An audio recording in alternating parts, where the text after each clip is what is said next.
A reforma tributária é o tema de hoje do seu Agenda Econômica. Está aqui conosco o Dr. Pedro Delarry Tolentino Filho. Ele é presidente do Sindifisco Nacional, que é o Sindicato Nacional dos Auditores Fiscais da Receita Federal do Brasil. É a questão do fim do federalismo, né?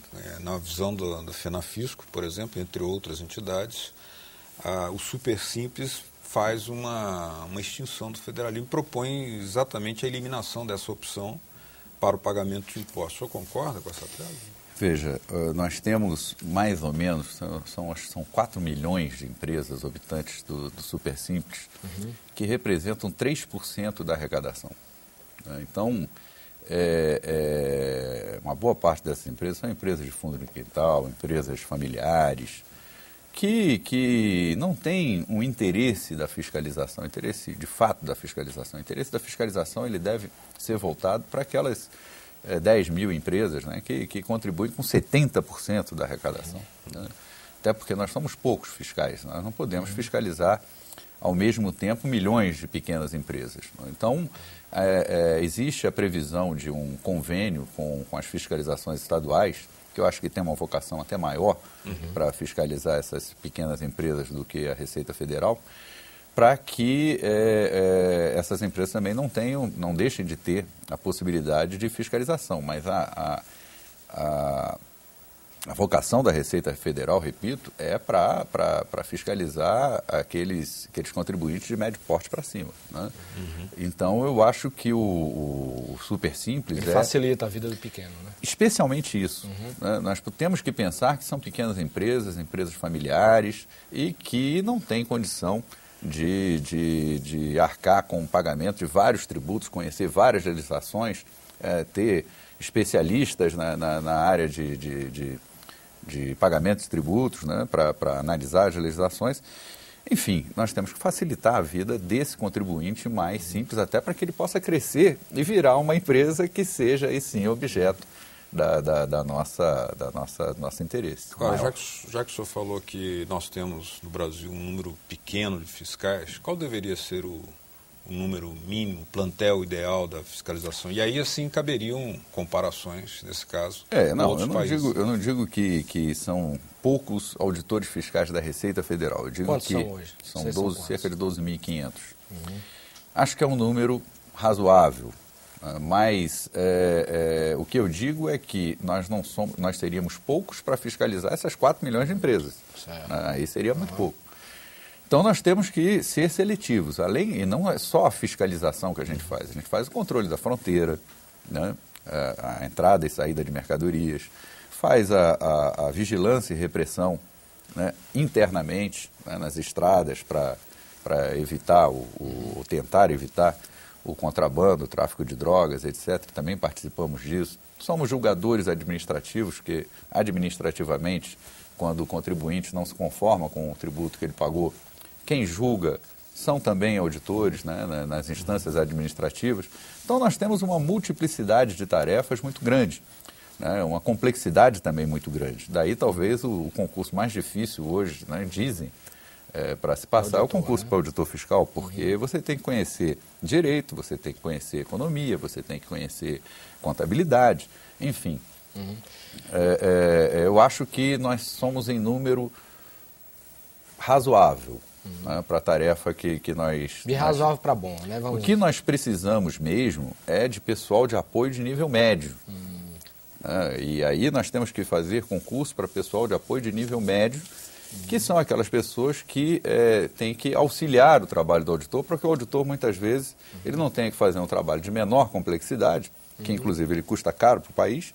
Esse trabalho seria feito em auxílio ao auditor por esse servidor de nível médio. Como é que o senhor imagina que possa ser feita uma transição do atual sistema tributário, que é complexo, centralizado, para um modelo mais simples, mais descentralizado, sem punir algum ente da federação? Isso é possível? Olha, nós temos um sistema complexo, é verdade, em função até do próprio federalismo, mas nós temos um sistema que eu acho que, sob o aspecto da divisão, acho que ele é bem montado, né, porque a União, ela tem muitas responsabilidades constitucionais. né? Os estados têm algumas outras, e aí recebem um montante menor de recursos, os municípios também. O que eu acho é que nesse sistema de federalismo verdadeiro, né, o fruto da arrecadação passa para os estados e municípios, né? Por outro lado, também, a responsabilidade também tem que passar, a responsabilidade de prover as políticas públicas também tem que passar. Onde está o dinheiro tem que estar a responsabilidade. Claro. E será que esse é o melhor sistema? Quer dizer, você diluir essas responsabilidades por 5 mil prefeitos? Talvez não seja. Né? Talvez não seja. Uma outra questão que se critica muito no atual sistema tributário é a questão das exportações. Quer dizer, o Brasil é considerado por alguns analistas como um dos raros países do mundo que ainda exporta tributos. Ou seja, na hora o exportador, aquele produto é isento, mas dentro dele os componentes, a matéria-prima que ele utilizou para produzir aquele produto, já está tributada com ICMS, com uma série de coisas, e ele acaba exportando imposto. Quer dizer, é possível se tirar essa tributação das exportações numa reforma tributária? É possível, e tem a complexidade, mais uma vez, do sistema. Mas sem repetir a Lei Candir, que o cara não recebe, fica esperando e não recebe. O ICMS é cumulativo, o PIS, COFINS, são todos cumulativos. Então, toda a cadeia produtiva, ela vai incidindo a tributação. E muitas vezes fica difícil de você... até. Fica difícil de você conseguir todas as compensações que você deveria ter, etc. e tal. O COFINS se tornou um tributo extremamente complexo, porque ele era não cumulativo. Aí todo mundo pediu, nós temos atividade e tal no PIS, no COFINS. Se tornou cumulativo, mas ficou tão complexo que tem muita gente que antes estava pedindo para ele ser cumulativo, que agora quer que volte a ser não cumulativo. Né? Há como você fazer essa desoneração da exportação, que é justa e que nós defendemos, através da legislação tributária, não necessariamente de reforma constitucional. Pode ser feito isso? Acho que pode. Mas criando um sistema de estorno, direto para o exportador, como é que funcionaria na prática esse sistema? Bom, aí tem vários mecanismos. Eu não sei te dizer exatamente qual seria o mecanismo mais que deveria ser adotado. Tem vários mecanismos na legislação. Um dos mecanismos seria tornar a COFINS, por exemplo, voltar a ser não cumulativa ou diminuir um pouco a cumulatividade desses tributos e dos impostos e contribuições. Isso é uma das hipóteses. Aí fica para os especialistas nas respectivas áreas ver quais são as melhores medidas. Inclusive, os próprios estados, né? Porque uma boa parte desses tributos são estaduais. Doutor Pedro, nós sabemos que o Brasil tem uma taxa de sonegação muito alta, né? Um índice de sonegação muito elevado. Numa eventual reforma tributária, que mecanismos deveriam ser introduzidos para inibir a sonegação, para baixá-la? Foi bom você ter tocado nesse assunto, Beto, que também em 1996 aconteceram muitas coisas. Né? A isenção do lucro, da distribuição do lucro e a descriminalização da sonegação. Né? Hoje, no Brasil, desde 96, se o sujeito sonega, ele só precisa pagar o tributo. Pagou, tá livre. E está livre da sonegação. É um crime... Pode sonegar de novo, depois paga de novo? Só pagar de novo. Né? E Al Capone, por exemplo, todo mundo sabe, né? Que ele foi preso porque sonegou impostos. Né? Aqui no Brasil, jamais Al Capone seria preso, porque ele pagaria. Roubou a maçã, né? Levou para filha comer. Pois é. Foi preso. Então, nós precisamos definir. Tem alguns países que falam, olha, aqui sonegação não é crime. Né? Os paraísos fiscais e tal. Aqui não é crime. Ou é crime ou não é crime. Esse negócio de crime que você paga e deixa de ser crime, né, isso não existe. Nós temos que tratar o assunto de forma séria. Então, sonegação é crime. E quem sonega tem que estar sujeito a ir para a cadeia. Por quê? Aumenta o risco na cabeça da pessoa de sonegar. Se eu sei que se eu pagar eu estou livre, a minha percepção é uma. Se eu sei que se não interessa se eu pagar, se eu sonegar eu posso ser preso, a minha percepção de risco vai ser outra e eu vou evitar sonegar. Outra coisa é a questão da educação fiscal. O crime de sonegação no Brasil é um crime que é considerado menor. Né? Um crime que, o cara está enganando o governo. Se eu pudesse, eu enganaria também. Mas não é assim. Porque é com o produto da arrecadação que a gente faz as políticas públicas. Né? O que a gente tem, como eu falei no início do programa... O sonegador está tirando a escola, está tirando da saúde... E não só tirando, ele está aumentando o imposto de quem paga correto. Está aumentando a concorrência desleal entre as empresas. Isso. Então a empresa daquele que paga correto vai ter que acabar fechando, porque não pode concorrer com a outra que sonega. Então cria uma série de desgraças no sistema brasileiro como um todo, né, que acaba fragilizando o próprio país e a própria cidadania. E essa questão da educação fiscal, como é que poderia ser reforçada isso na população? Pois nós temos a Escola de Administração Fazendária, ESAF, que ela tem um programa de educação fiscal.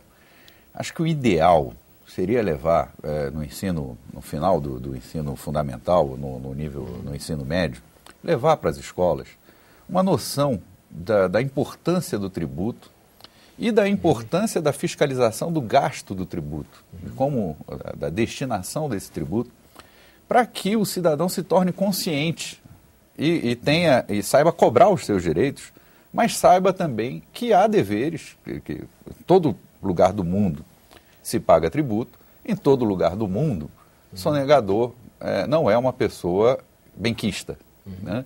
Aqui no Brasil ainda não há essa noção de cidadania de que você tem direito, um mendigo, né, que você dê R$1 para ele comprar pão e leite, ele é contribuinte. Ele vai pagar imposto. Ele vai pagar imposto. Leite. Né? E as pessoas não sabem disso. Não, eu não pago imposto, então não posso reclamar.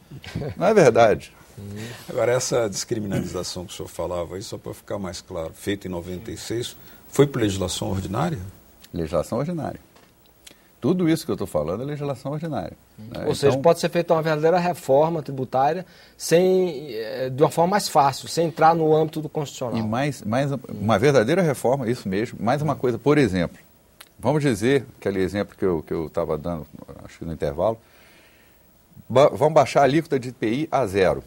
Né? Só que isso não vai ser repassado, foi repassado no passado, porque nós estávamos em crise, mas agora não seria integralmente repassado para o comprador do carro. Uma parte desse lucro seria apropriado pela montadora. A montadora vai remeter esse lucro para os Estados Unidos ou para outro país onde ela esteja. É isenta a remessa de lucro, a remessa de lucro para fora do país é isenta de imposto.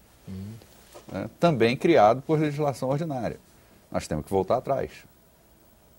Doutor Pedro, um tema sempre inevitável, incontornável, é a questão da regressividade na cobrança do imposto de renda no Brasil. Né? O que pode ser feito no âmbito da reforma tributária para tornar o sistema tributário mais justo, né? Menos regressivo ou seja, quem arrecada proporcionalmente não é quem acaba sendo o maior pagador, né? Ou seja, quem mais arrecada, quem mais produz, quem mais lucra, que tenha aí a obrigação de pagar mais. Bom, um sistema tributário justo é aquele que tributa prioritariamente patrimônio e renda. Por quê?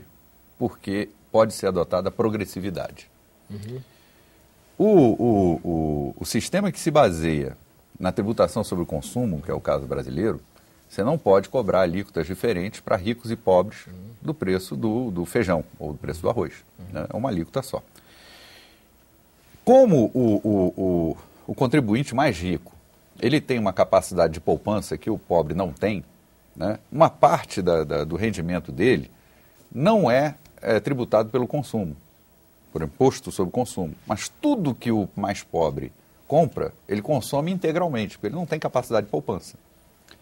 Então, todo o salário do pobre, do mais pobre, é tributado, todo o salário é tributado, porque ele investe todo aquele salário em consumo de alguma coisa. O outro, que investe alguma coisa em poupança, em renda fixa, ou alguma coisa desse tipo, não gasta toda a sua renda em consumo.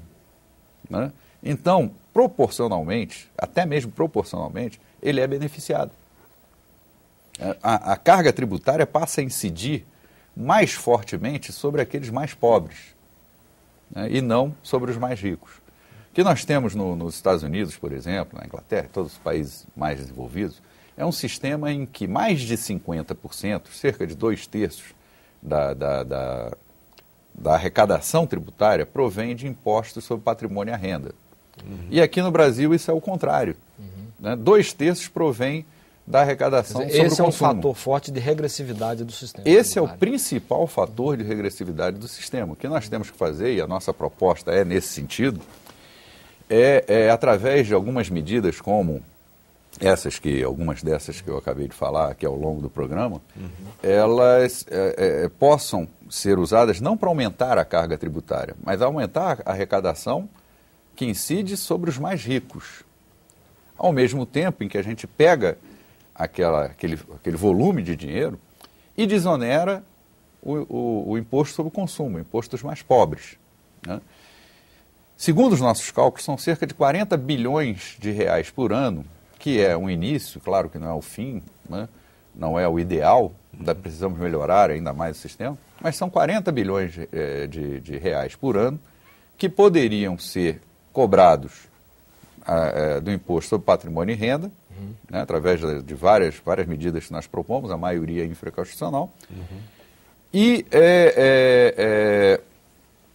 carreado esse valor para melhoria da tabela do imposto de renda, por exemplo, para aquela questão da energia elétrica, para desonerar a cesta básica.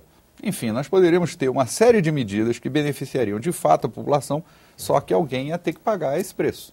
Quem tem que pagar são os mais ricos. Né?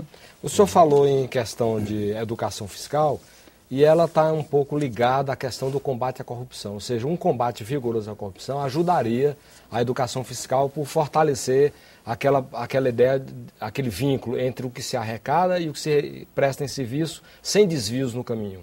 Quer dizer, como é que o senhor vê essa questão do combate à corrupção? Bom, primeiro, é aquele negócio no Brasil. Sonegação não é crime. Corrupção não dá cadeia. Então, impunidade, né? É impunidade. A sensação que o cidadão tem é uma sensação de impunidade. Corrupção existe em todo lugar do mundo. Só que em todo lugar do mundo que se preze, o corrupto vai para a cadeia e lá fica. Né? Aqui não. O corrupto não vai para a cadeia. Então nós temos que, primeiro, mudar o nosso sistema. Né? Nós temos que realmente, de fato, não só controlar a aplicação do dinheiro público, mas também nós temos que fazer um esforço na mudança da legislação penal para possibilitar que o corrupto, de fato, tenha o destino que mereça, ou seja, a cadeia. Né? Uma das coisas que mais nos desanima, a todos nós, cidadãos brasileiros, é vermos tantas pessoas acusadas de corrupção e nunca ninguém vai preso. Quando vai, fica um dia e é solto. Né? E a Agenda Econômica fica por aqui. Se você tiver críticas ou sugestões ao nosso programa, use o nosso portal www.senado.gov.br/TV. Para obter mais informações sobre o sistema tributário brasileiro, use o portal do Sindifisco Nacional, www.sindifisconacional, uma palavra só, .org.br.